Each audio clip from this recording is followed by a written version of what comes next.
ರಕ್ತದಲ್ಲಿನ ಹಿಮೋಗ್ಲೋಬಿನ್ ಹೆಚ್ಚಳಕ್ಕೆ ಬೀಟ್ರೂಟ್ ತಿನ್ನುತ್ತೀರಾ? ಆದರೆ ಈ ಅಂಗಕ್ಕೆ ಹಾನಿಯಾಗೋದಂತೂ ಪಕ್ಕಾ.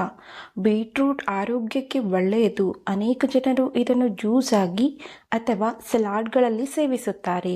ಕೆಲವು ಜನರಿಗೆ ಬೀಟ್ರೂಟ್ ವಿಷದಂತೆ ವರ್ತಿಸುತ್ತದೆ. ಹೀಗಾಗಿ ಅಂಥವರು ಹೆಚ್ಚು ಬೀಟ್ರೂಟ್ ಸೇವಿಸಿದರೆ ಅವರ ಈ ಒಂದು ಅಂಗಕ್ಕೆ ಹಾನಿಯಾಗುವ ಸಾಧ್ಯತೆ ಇದೆ. ಚಳಿ ಕಡಿಮೆಯಾಗಿ ಬಿಸಿಲಿನ ಪ್ರಮಾಣ ಹೆಚ್ಚಿದಂತೆ ಆಹಾರ ಮತ್ತು ಪಾನೀಯಗಳ ಬಗ್ಗೆ ಜನರ ಮನಸ್ಸಿನಲ್ಲಿ ಹಲವು ಪ್ರಶ್ನೆಗಳು ಉದ್ಭವಿಸುತ್ತಿವೆ. ಆರೋಗ್ಯವಾಗಿರಲು ಯಾವ ಆಹಾರವನ್ನು ಯಾವ ಪ್ರಮಾಣದಲ್ಲಿ ಸೇವಿಸಬೇಕು ಎಂಬುದು ಕಾಡುತ್ತದೆ. ಬೀಟ್ರೂಟ್ ಆರೋಗ್ಯಕ್ಕೆ ತುಂಬ ಒಳ್ಳೆಯದು. ಇದರಲ್ಲಿ ಹಲವು ಪೋಷಕಾಂಶಗಳು ಇವೆ. ಅದಕ್ಕಾಗಿಯೇ ಅನೇಕ ಜನರು ಬೆಳಗ್ಗೆ ಬೀಟ್ರೂಟ್ ರಸವನ್ನು ಕುಡಿಯುತ್ತಾರೆ. ಬೀಟ್ರೂಟ್ನಲ್ಲಿ ಫೈಬರ್, ಪೊಟ್ಯಾಷಿಯಂ, ಮೆಗ್ನೀಷಿಯಂ ಮತ್ತು ವಿಟಮಿನ್ B6ನಂತಹ ಅನೇಕ ಪೋಷಕಾಂಶಗಳು ಸಮೃದ್ಧವಾಗಿವೆ. ಇದು ಮೆದುಳಿನ ಬೆಳವಣಿಗೆ, ಹೃದಯದ ಆರೋಗ್ಯ ಮತ್ತು ಆಹಾರ ಸಮತೋಲನಕ್ಕೆ ಸಹಾಯ ಮಾಡುತ್ತದೆ. ಬೀಟ್ರೂಟ್ ಅನ್ನು ಸಾಮಾನ್ಯವಾಗಿ ಜ್ಯೂಸ್ ಅಥವಾ ಸಲಾಡ್ ರೂಪದಲ್ಲಿ ಸೇವಿಸಲಾಗುತ್ತದೆ. ಎಷ್ಟು ತಿನ್ನುವುದು ಸೂಕ್ತ? ತಜ್ಞರ ಪ್ರಕಾರ ಬೀಟ್ರೂಟನ್ನು ಯಾವುದೇ ಋತುವಿನಲ್ಲಿ ತಿನ್ನಬಹುದು. ಆದರೆ ಬೇಸಿಗೆಯಲ್ಲಿ ಅವುಗಳನ್ನು ಜ್ಯೂಸ್ ರೂಪದಲ್ಲಿ ಅಥವಾ ಆವಿಯಲ್ಲಿ ಬೇಯಿಸಿದ ರೂಪದಲ್ಲಿ ಸೇವಿಸುವುದು ಹೆಚ್ಚು ಪ್ರಯೋಜನಕಾರಿ.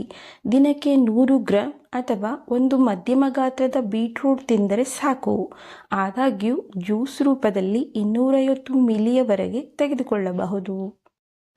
ಮೂತ್ರಪಿಂಡ ರೋಗಿಗಳು ಜಾಗರೂಕರಾಗಿರಬೇಕು. ಮೂತ್ರಪಿಂಡ ಮತ್ತು ರಕ್ತದೊತ್ತಡ ರೋಗಿಗಳು ಹೆಚ್ಚು ಬೀಟ್ರೂಟ್ ತಿನ್ನಬಾರದು. ಇದರಲ್ಲಿರುವ ನೈಟ್ರೇಟ್ಗಳು ರಕ್ತದೊತ್ತಡವನ್ನು ನಿಯಂತ್ರಿಸುತ್ತವೆ. ಆದರೆ ಕಡಿಮೆ ರಕ್ತದೊತ್ತಡ ಇರುವವರಿಗೆ ಅತಿಯಾಗಿ ಸೇವಿಸುವುದು ಹಾನಿಕಾರಕ. ಅದೇ ರೀತಿ ಮೂತ್ರಪಿಂಡದ ಕಲ್ಲುಗಳು ಮತ್ತು ಜೀರ್ಣಕಾರಿ ಸಮಸ್ಯೆಗಳಿರುವ ಜನರು ಸಹ ಇದನ್ನು ಅತಿಯಾಗಿ ಸೇವಿಸುವುದನ್ನು ತಪ್ಪಿಸಬೇಕು. ಏಕೆಂದರೆ ಇದು ಅಲರ್ಜಿಯ ಪ್ರಕ್ರಿಯೆಯನ್ನು ಉಂಟು ಮಾಡಬಹುದು. ಬೀಟ್ರೂಟ್ ಆರೋಗ್ಯಕ್ಕೆ ಒಳ್ಳೆಯದು, ಆದರೆ ಎಲ್ಲರಿಗೂ ಅಲ್ಲ.